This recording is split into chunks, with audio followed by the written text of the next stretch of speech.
Hey troops, what's going on? Dit Commando here, and today we're going to do something a little bit different on the channel, guys. But before we get into it, I want to say welcome to the channel. Alright, if you're brand new here, smash the subscribe button and like this video if you so wish.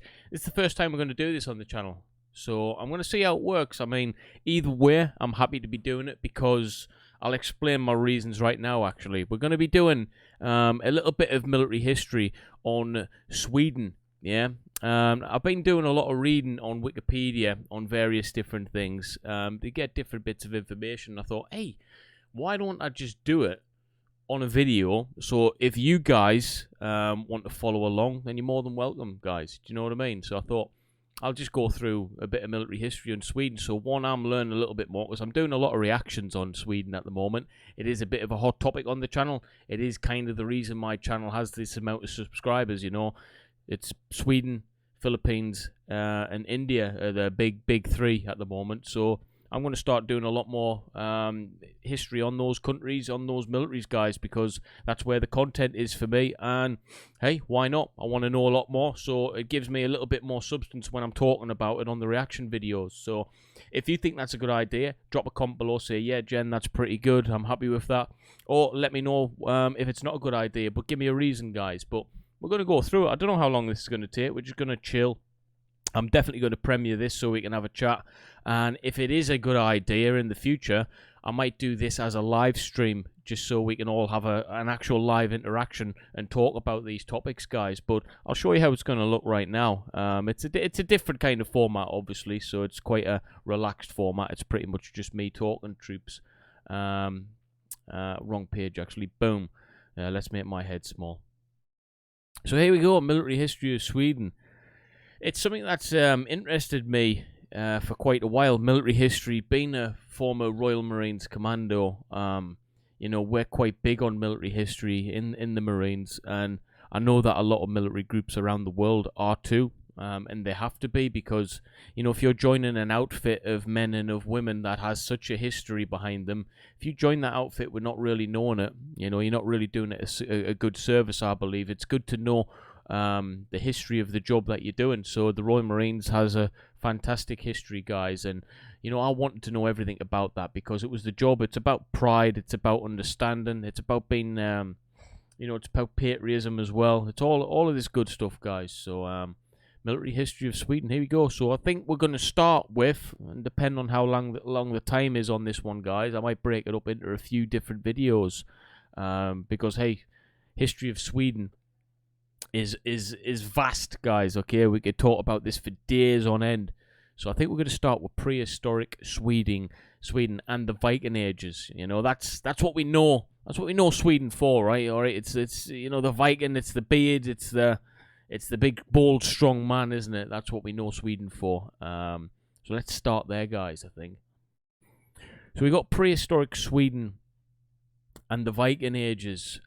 During the prehistoric times, modern Sweden was divided into provinces and in the Svea and Gotha kingdoms. Right, okay, so I didn't know that. There is said that wars were fought between Svea and Gotha, and that the former were victors. As the Icelandic sagas tell of many family feuds, one can assume that these were not uncommon in Sweden either, as the structure of the society was similar. Okay, so as the Icelandic sagas tell of many family feuds, one can assume that these were not uncommon in Sweden either. So, back in the day, really, the way I'm kind of picturing it is throughout the ages of most countries, guys, it was families that came to power, alright, and that built up their notoriety, normally through violence, actually, because that's how it was back in the day, okay? And I'm guessing it was no different in Sweden, alright? You got these big family groups, the old Viking groups, and, you know, the powerful ruled. It was as simple as that. And it's quite an interesting point that, you know, modern day society runs in a very similar way. You know, you've got these powerful families working around the world, you know, but they're not necessarily doing things in a similar way. They're not going around, you know, raping and pillaging and fighting and burning villages down anymore. They're doing it in a different way, you know. but it's definitely about power of families, guys. Let me know in the chat what you think about that. I know it's a controversial point, but it's a point anyway. It's always families who run things, really, isn't it?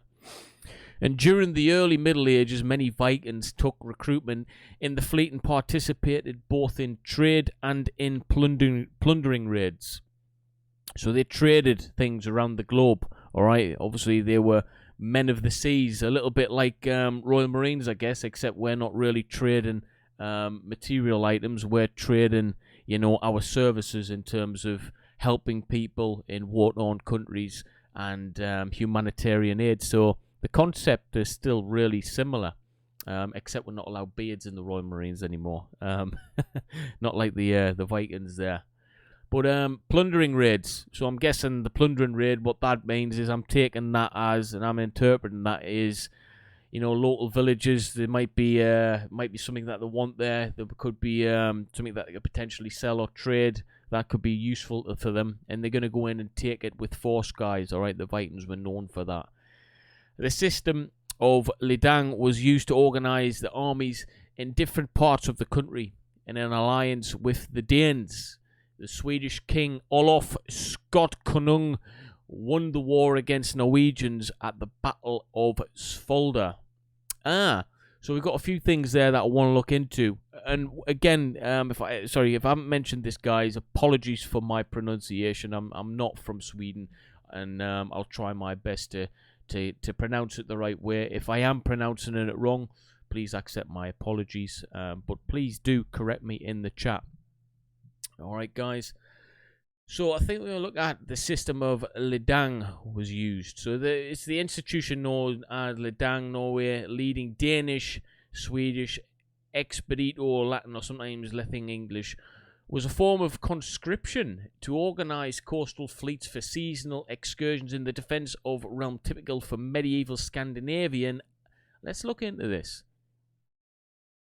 Let's look in. The first known Ledangs are found during the 9th and 10th century when sea kings could be elected. These rulers were given provisional authority over men who had to assemble for a limited time or to achieve certain limited and pre-agreed goals. The early temporary kingship of Scandinavian countries had no power of enforcement over their men. Exercised authority only by consent. The Ledang of Norway is first mentioned AD 985 by Skaldic country poet of Jar Hakan of Western Norway and his son Eric. In each poem, the princes are praised for summoning the ships of the Ledang to the battle of, I can't even pronounce that, Jorngarv against a Danish fleet. Later on, the King of Norway, Harold, died 1066. The Battle of Hastings is praised by two court skalds for summoning the Ledang to attack Denmark. Harold is also called King of Ledang and is later termed, I can't pronounce that one either, the duty of the right all men. During the 11th century, Danish naval forces thought not termed Ledang as sporadically praised as led by Danish kings. That certain people of the lands of Canada are lured and liable to pay fines. Okay, so is that like the first kind of, what's the word? Is that the first kind of formations of conscripts? Is that what that means, guys? That's what I'm taking for it. Because they had no power over the men at the time, so how do they get them to form? Alright, and I think that's what the system is. It's the early kind of versions of conscripts. Let me know if I'm right on that, guys, in the chat. If I'm not, it's fine. All right. Where we at? I want to look at the Swedish King. Here we go. Because it's important at the end of the day, these guys were pivotal in the early formations of the modern-day militaries, really.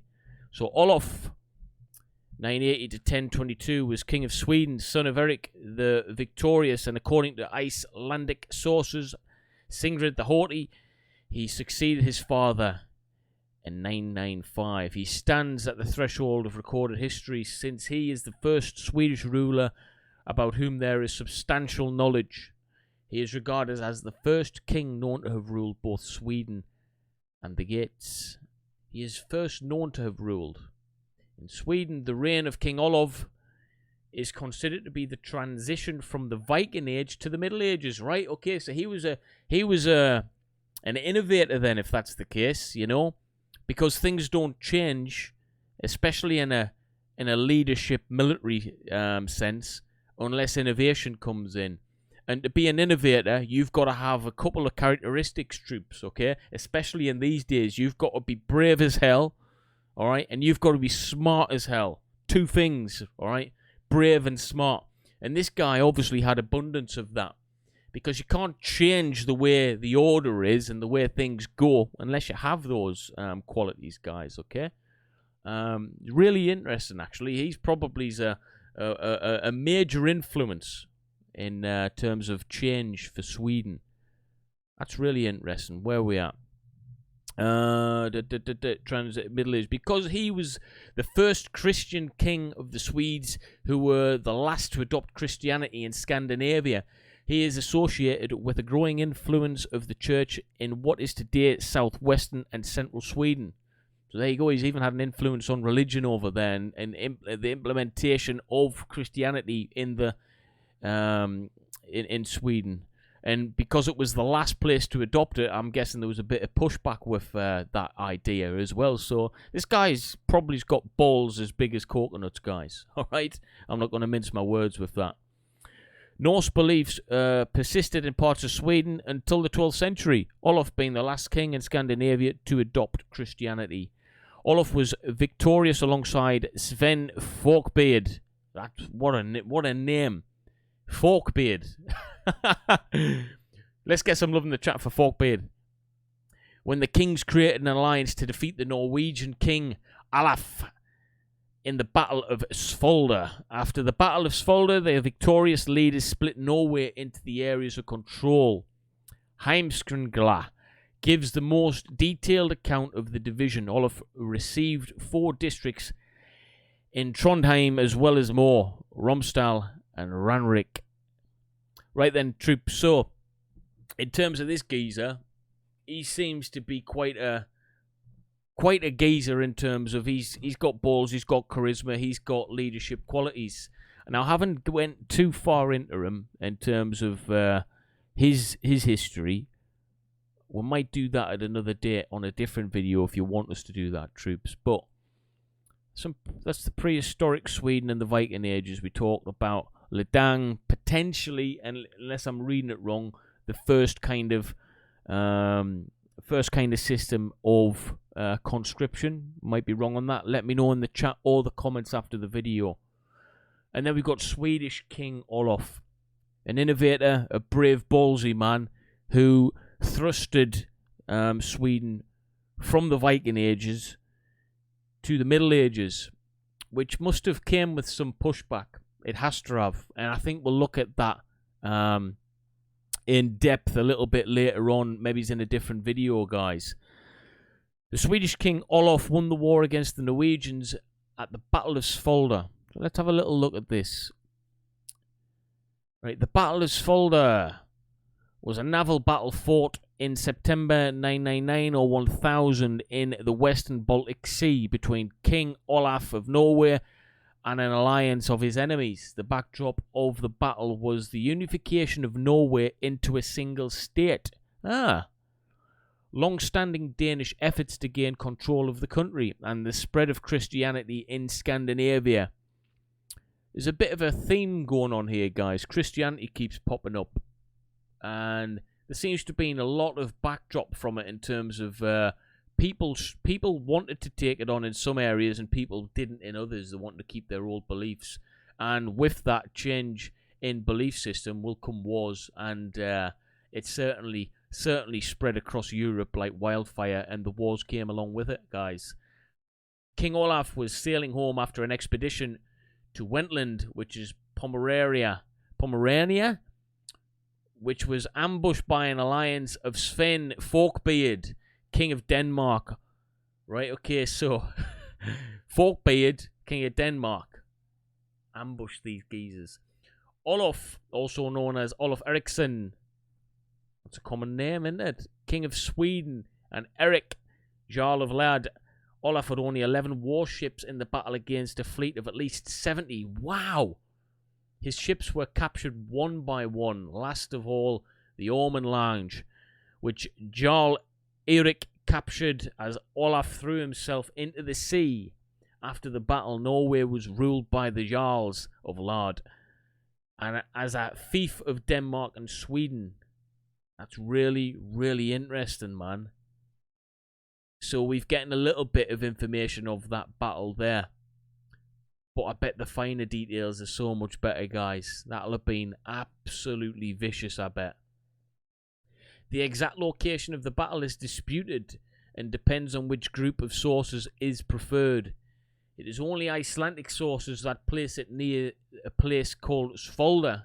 Right, okay. Maybe it's a little bit of political, what's the word I'm looking for? Imbalance. Yeah, to kind of feed their narrative a little bit more. While Adam of Bremen places it at Oresund. The most detailed sources of the battle, the King's sagas, were written approximately 2 centuries after it took place. Right now, tell me in the chat what you think the biggest problem with that is then. Eh? We've seen it happen with ancient religious scriptures and all of that kind of stuff as well, guys. It's things that get written later, 1,000,000% get altered.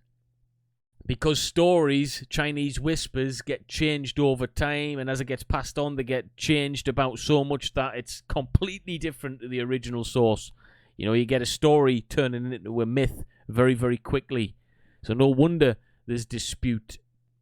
Historically unreliable, they offer an extended, literally account describing the battle of the events leading up to it in vivid detail. The sagas ascribe the causes of the battle to Olaf, ill-fated marriage proposal to Sigrid the Haughty, and his problematic marriage to Thri, sister of Sven Forkbeard.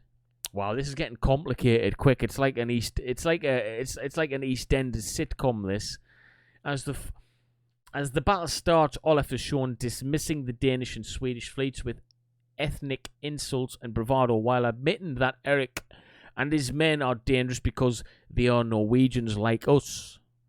Okay. The best known episode in the battle is the breaking of Einar bow, which heralds Olaf defeat. Right, guys, so a lot of names in there with real difficult pronunciation. So forgive me if I'm missing out their surnames or their latter part of their name. It's just easier for me to keep the flow going by stating their first name, yeah? In later centuries, the saga description of the battle, especially that in Snorri Sturluson's, have inspired a number of ballads in the work of literature. So stories have came from these battles. And stories have came from these battles because back in the day, there was no real way of getting an actual account that we take for granted straight away. So, for instance, we can just take a picture, yeah? We can take a video recording. We can take an audio recording. We can use our phone and write it down. It's, you know, things can be taken. Information can be sourced and assimilated and documented straight away. Back in the day, it wasn't as easy as that. They had to go off recall. And we all know what happens when you go off recall. Things get added. Things get taken away. Things get forgotten about. And, wow. We've been on this topic 19 minutes. And I already feel as if I know a lot more about this subject, leading up to having a better understanding of not just the Swedish military, but Sweden as a whole. So if you appreciate this, please smash that like.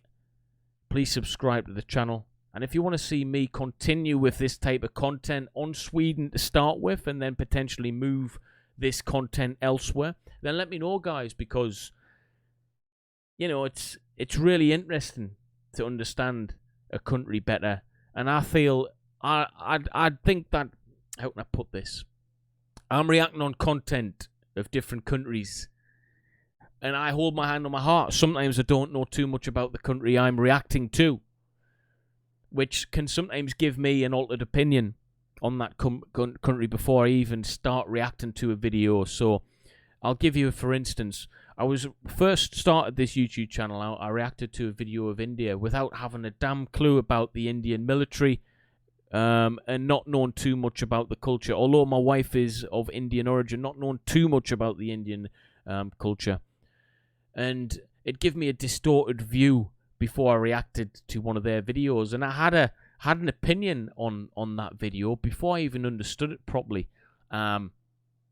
Which, you know, upon reflection, I reacted badly to that video. I didn't give them the credit or justification of a good military that they deserved. And I later took that video down because I wasn't proud of that video and its reaction. I didn't do the reaction proud, didn't do the country proud because of my lack of knowledge. So here's me admitting on YouTube that I need to do a little bit more research and gauge a little bit more understanding of the countries that I'm reacting on, so that I can give a thorough, true reaction for you guys, because you deserve it. Because at the end of the day, you're devouring my content. I have to put the best content out there. So I hope you guys can appreciate this, and why not put it in a video format? So if you want to listen to me and learn a little bit, or just appreciate the fact that this is a video on Sweden, then yeah, we're all winners, guys, at the end of the day. And hopefully you can smash that like button. If you want to see more of this, drop a comment below. But we're definitely going to be talking about the Middle Ages from Sweden in our next video. And as you can see, there's a lot of blue highlighted points there. Russo-Sweden War, Ivan III. I've heard a lot about Ivan III of Russia, when Sweden and Russia had many problems back in the day. So we got loads of topics we can talk on. This could be a massive playlist, guys. Let me know what you think. However, that being said, boom. I think we've done enough for today. 20 minutes. I think we'll keep it to about 20 minutes. Some of the videos might go longer. Please like, share, and subscribe. And I'll see you in the next one, guys. I'll see you later. Peace.